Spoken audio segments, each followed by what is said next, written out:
Hello, everyone, and welcome to another episode of Founders Grid, sponsored by Caper.io. Today, we have Stacie. Stacie is the VP of Product Strategy and Operations at Alteryx. Stacie, welcome to the show. Thank you for having me. So, Stacie, a brief background about yourself, what you've been doing prior to joining Alteryx. So, I have over a 20-year background in helping companies scale and grow. And I initially started out at Accenture going through large enterprise transformations, working to develop capabilities in people, process, as well as technology. And so for the last 5 to 10 years, I have been focused more so on the digital transformation side, helping companies to really consider where they're at and understand how are they going to get to that next stage of growth in their company. I've worked at both App Dynamics as well as New Relics in the observability space, helping them go through that transition, putting in place new operating models. And most recently, I joined Alteryx in the data analytics and technology space, and I am helping to the organization transition through that on-prem to SaaS journey, in addition to building out the product operations team. Got it. So keeping the conversation relevant towards the last 15 months, interesting months. And so I would like to discuss more around managing remote teams, mental health of the people. Do you want to share some examples where, Zoom fatigues kicked in amongst the team and, you had to come up with different strategies around it? So the challenges were different. They were not normal day challenges.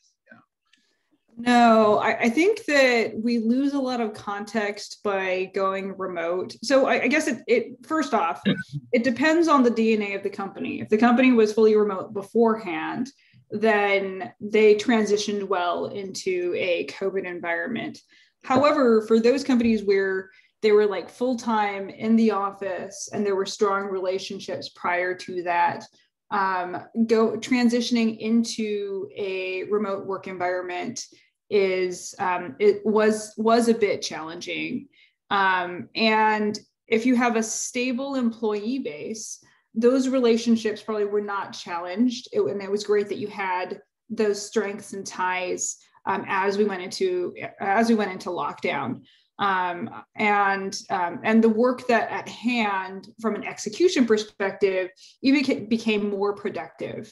However, if you have an organization that was in flux, such as like App or New Relic, that's when the ties may not necessarily be as strong because you have a lot of employees that are onboarding, and there are a lot of departures, and that's where we're managing in this remote work environment was probably a bit more challenging. So we needed to be more deliberate about how do we build up the onboarding, how do we build up the just the care and sustenance of the employee base in order to make sure that they felt like their own personal needs were being met in addition to work needs. And then we also needed to be very thoughtful about how do we interact with others in a remote environment, because we would be in a number of different situations where, because the depth of relationship just wasn't there, you would need to navigate more carefully and make sure that those nonverbal cues that you normally pick up were more closely monitored. So, and I definitely did see some team fatigue when it came to Zoom. So carefully thinking about how do you craft meetings, how do you craft engagements, has really been top of my mind, in addition to ensuring that there's clear communication across the organization so that everybody is connected.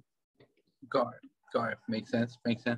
So, with the vaccine rollout happened at a record pace, and with everything just around the corner for a full open, right?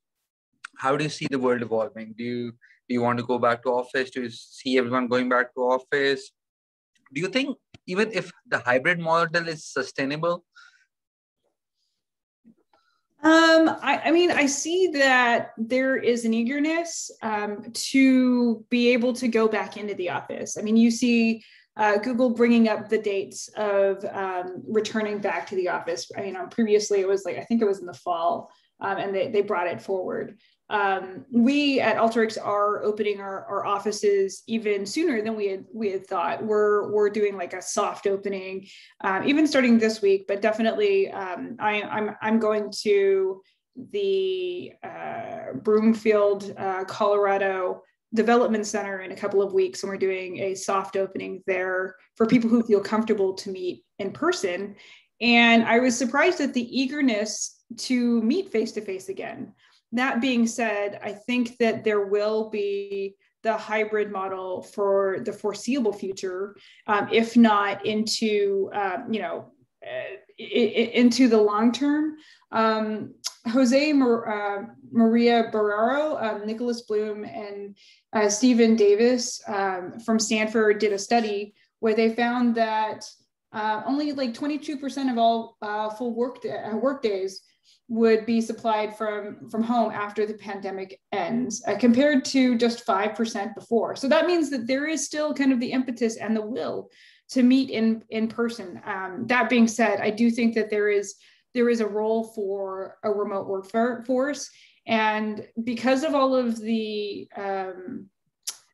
talent shortage that we do have, I don't think we can afford to not include a remote workforce. Got it.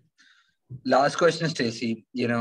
What changes you brought into your own personal daily routine to help you navigate through the COVID better? And to be more productive would be the right word. I think I've probably put in more discipline into my prep time prior to going to work. I am a full believer in making sure that we're mentally aware and fully present. And before the pandemic, I actually didn't meditate. So to prep in the morning and to be mentally on my game, because I'm in a remote environment where you're constantly on video, you do need to be mentally present to really pick up on all the nuance that you would normally get in person with respect to nonverbal cues. It just takes a lot of mental energy and to be there. So I work out in the morning. I also meditate, I journal, and then I'm able to concentrate fully on my day. I'm also very intentional with respect to the meetings that I take, as well as where I spend my time. So I've been a lot more disciplined in order to get things done. In a remote situation, being as structured as you can with your peers as well as your team helps, because you do have that transparency where you would normally have an in-person kind of team rapport where you would know what's going on and making sure that people would swim in the right direction. So. Got it. Stacie, thank you so much for being on the show. It was great having you. We could have talked more, but my marketing team forces me to keep all of them within 12 to 14 minutes. Thank you so much for being on the show, and take care of yourself. Great, thank you. Where